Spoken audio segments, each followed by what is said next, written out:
आज बात करते हैं मैथ्स के कुछ सिंपल से प्रॉपर्टीज का जो हमारे कैलकुलेशन को, हमारे मैथ की अंडरस्टैंडिंग को आसान बनाता है। जैसे आपने यूज किया होगा 8 इंटू 4 यस और 4 इंटू 8 भी यूज किया होगा। यस इन दोनों का रिजल्ट क्या आता है? 8 इंटू 4 क्या हो जाएगा? 32। गुड। और 4 इंटू 8 क्या हो जाएगा? 32। तो यहां से क्या इंफॉर्मेशन मिल रहा मुझे कि जब हम कोई दो नंबर है उसको मल्टीप्लाई कर रहे हैं, अगर उस नंबर के पोजीशन को चेंज कर दें यस तो आंसर में, रिजल्ट में वही वही आएगा, कोई चेंजिंग नहीं होगा। यस ये एक प्रॉपर्टी की वजह से है। इस प्रॉपर्टी को क्या बोलेंगे? Commutative property. इस प्रॉपर्टी को क्या बोलेंगे? Commutative property. कम्यूटेटिव प्रॉपर्टी बोलेंगे। कम्यूटेटिव प्रॉपर्टी, कम्यूटेटिव प्रॉपर्टी बोलेंगे। कम्यूट मीन्स क्या होता है? मूव ऑन, आगे बढ़ जाइए, जैसा है वैसा कीजिए। इसी तरह से अगर हम, ये तो मल्टीप्लिकेशन में हो गया, एडिशन की बात करेंगे 8 प्लस 4 और 4 प्लस 8, इसका आंसर क्या होगा? 12। इसका आंसर क्या होगा? 12।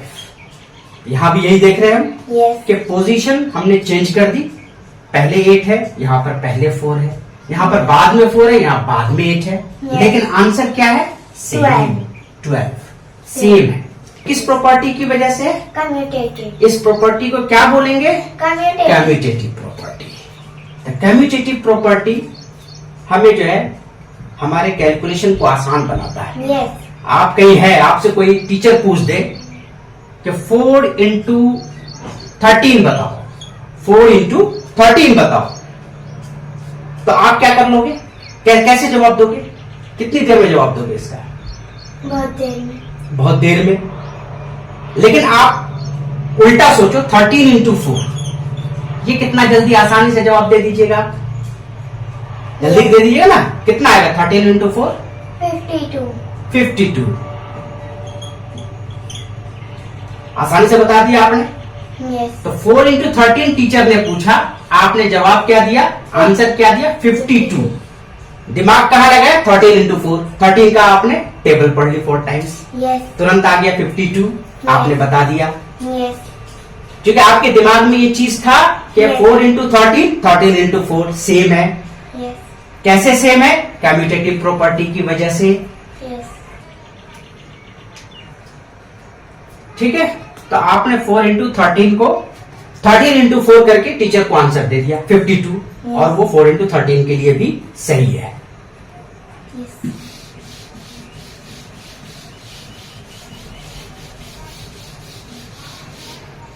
तो कम्यूटेटिव प्रॉपर्टी क्या कहता है कि A into B is equal to B into A, या फिर A plus B is equal to B plus A. B plus A. अगर कोई टीचर आपसे पूछ दे कि आप ये बताओ 2 प्लस 27 कितना होगा, तो आप कैसे बताओगे? 27 प्लस 2। 27 प्लस 2 करने तुरंत आप जो है ना कैलकुलेशन कर लीजिए कि 27 है, उसमें 2 ऐड करना है, 28, 29, तुरंत आपने बता दिया। राइट? यस अब आपको 2 से नहीं सोचना, 27 से सोच लीजिए, जल्दी से कैलकुलेशन हो जाएगा। यस इस तरीके से कैलकुलेशन फास्ट होगा, नहीं होगा? यस आपके टीचर ने पूछा आपसे, ये बताओ कि 4 इंटू 18 क्या होगा, तब आप पेंसिल कॉपी लेकर के अब आप 18 लिखो, 4 लिखो, मल्टीप्लाई करो, टाइम लगेगा ना। तो उल्टा कर दे। आपने क्या कर लिया? 18 इंटू 4, 18 का टेबल 4 टाइम्स पढ़ ली, कितना हो जाएगा? 72। आपने किया 18 इंटू 4 कैलकुलेट किया, 72 बता दिया तुरंत। यस ये हमारे कैलकुलेशन को क्या बना रहा है, आसान बना रहा है। क्योंकि ये प्रॉपर्टी बताती है कि अगर जो दो नंबर है उसके पोजीशन अगर चेंज हो जाते हैं एडिशन में या मल्टीप्लिकेशन में, तो हमारा रिजल्ट जो है, एंड रिजल्ट, वो चेंज नहीं होता है। Yes. ठीक है, ये ध्यान रखना आपको। कभी भी आपसे कोई चीज कैलकुलेशन पूछे तो अगर ये मल्टीप्लिकेशन का है, दो नंबर है, दूसरे नंबर को पहले रख करके, पहले नंबर को दूसरे पोजीशन पे रख करके आंसर जल्दी आ रहा है तो आप कैलकुलेट करके तुरंत आंसर बता दीजिए। दूसरी प्रॉपर्टी जो आप यूज किए होइएगा, जो हमारे कैलकुलेशन को आसान बनाता है, जो हमें अलाउ करता है कि हम ये काम कर सकते हैं, 4 इंटू 3 इंटू 2। ठीक है, इक्वल टू हमने कर दिया 4 इंटू 3 इंटू 2। हमने दो से ज्यादा नंबर वाले एक्सप्रेशन लिखे हैं, Yes. इसमें 3 नंबर्स हैं। इसमें हमने क्या किया, पहले नंबर वाले को एक ग्रुप में रखा है, 4 इंटू 3 को, Yes. 2 बाहर है। यहां पर क्या किया, 3 और 2 को एक ग्रुप में रखा है, ग्रुपिंग की है, 4 बाहर है। Yes. तो क्या इससे कोई आंसर में चेंजिंग आएगा? No. नहीं आएगा। क्यों नहीं आएगा? इसका कितना आंसर होगा? 4 3 जा 12। क्योंकि पहले हम ब्रैकेट के अंदर का काम करते हैं एज पर बोर्ड मास। 4 इंटू 3 12, 12 इंटू 2 24। यहाँ पर कितना हो जाएगा? पहले ब्रैकेट के अंदर का देखिए, 3 इंटू 2 कितना हो जाएगा? 6 इंटू 4 कितना हो जाएगा? 24। आंसर सेम आ रहा है। Yes. ग्रुपिंग अलग अलग किए नंबर को, तो उससे हमारा एंड रिजल्ट चेंज नहीं हो रहा है। इसलिए आंख बंद करके कभी भी एक्सप्रेशन में आपको कुछ भी रहे,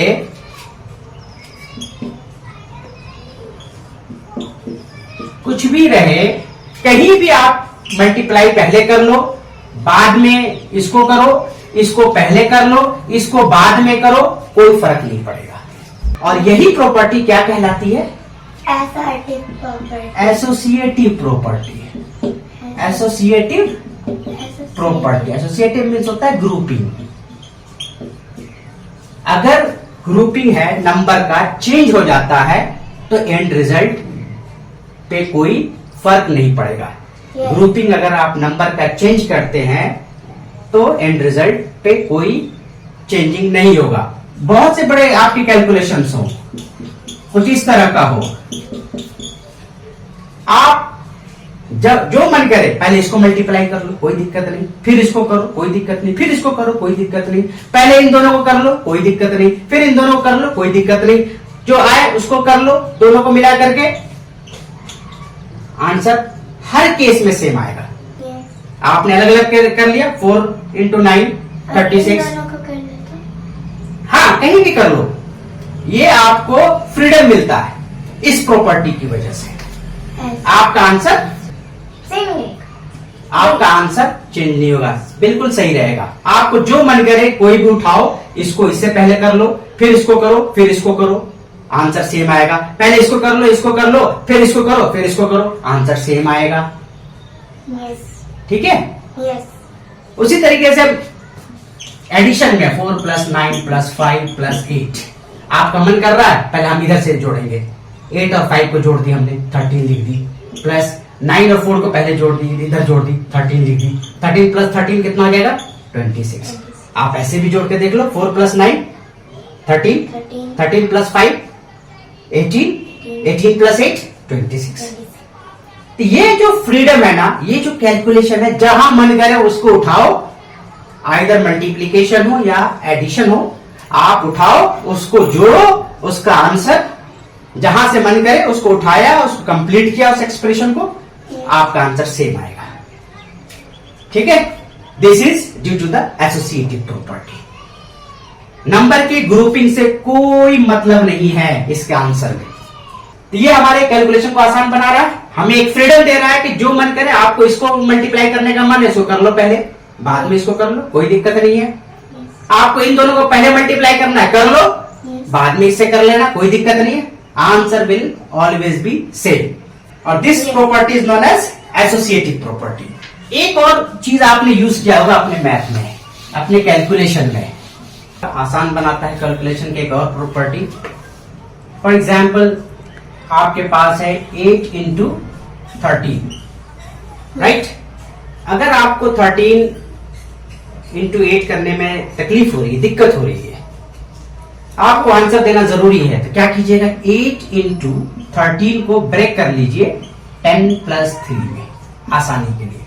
10 प्लस 3 13 होता है, Yes. 13 को हमने ब्रेक कर ली 10 प्लस 3 में, इन दोनों को मल्टीप्लाई करते थे, इसका जो आंसर आता, इन दोनों नंबर को मल्टीप्लाई करते, इसका जो आंसर आएगा और इनको मल्टीप्लाई करेंगे, इसका जो आंसर आएगा वो क्या होगा, सेम। सेम होगा। आपको करना क्या है, 8 को, ये जो अंदर वाला है ना, इसको अलग अलग इस वाले नंबर से मल्टीप्लाई करनी है आपको। 8 को पहले मल्टीप्लाई करनी है 10 से, बीच में जो साइन है उसको ले लिया आपने, ठीक है। फिर 8 को मल्टीप्लाई कीजिएगा 3 से, कितना आ रहा है, 8 10 जा 80, 8 3 जा 24, कितना हो गया वो, 104। और यहां पर करते 13 8 जा कितना हो जाएगा, 104 होगा। यस आंसर सेम आ रहा है। यस तो ये चीज और ये चीज दोनों क्या है, रिजल्ट सेम दे रहा है। आप किसी नंबर को मल्टीप्लाई करते हैं इसके सम से, यस जो 13 है ना यहाँ पे, इसके सम से, कोई भी जो नंबर है उसके सम से अगर किसी नंबर को मल्टीप्लाई करते हैं, उसका रिजल्ट सेम होगा। जो ये नंबर है इसको आप मल्टीप्लाई कीजिए इसके एडेंड से, और फिर उसको आप ऐड कर लीजिए। जैसे हमने इसके एडेंड से मल्टीप्लाई किया, 10 और 3 एडेंड है इस सम का, इसको हमने बाहर वाले नंबर से मल्टीप्लाई किया और बाद में इसको ऐड कर लिया, तो आंसर जो आया है वो सेम आया है, उतना ही आया है जितना जो सम था इसका, उसको हमने नंबर से, जो नंबर है ये, इससे मल्टीप्लाई किया था। यस ये जो प्रॉपर्टी है इसको हम क्या बोलते हैं, डिस्ट्रीब्यूटिव डिस्ट्रीब्यूटिव प्रॉपर्टी।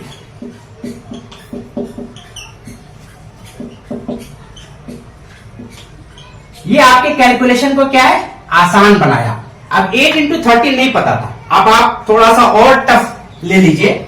ये तो सिंपल सा हो गया, इसलिए आसानी से आप बता दिए। अगर कोई टफ है, सपोज कीजिए ले लिया 9 इंटू 25,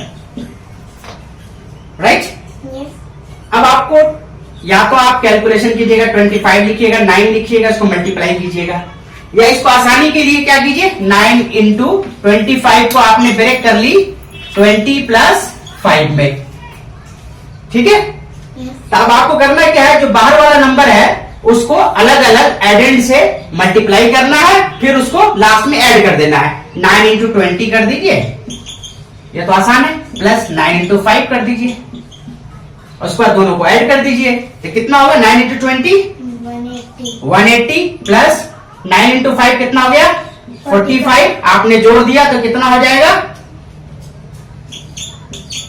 225, ठीक है। अब यहां पर आपको क्या यहां से करना पड़ता, 9 5 जा 45, 5 4 9 2 जा 18 प्लस 4 2 2 22, आगे ना आंसर। ये भी 225 दे रहा है, ये भी 225 दे रहा है। ये आपने आसानी से ब्रेक करके बना लिया। तो इससे एक इंफॉर्मेशन मिल रहा है कि कोई भी आपका मल्टीप्लीकेशन है किसी सम का, उसको आप अगर ब्रेक कर देते हैं और इस नंबर से, बाहर वाले नंबर से आप एडेंड को मल्टीप्लाई करते हैं अलग अलग, फिर उसको ऐड कर लेंगे तो आंसर क्या होगा, सेम आएगा। This is the distributive property. ये सब जो प्रॉपर्टी है ना, हमारे कैलकुलेशन को फास्ट करता है।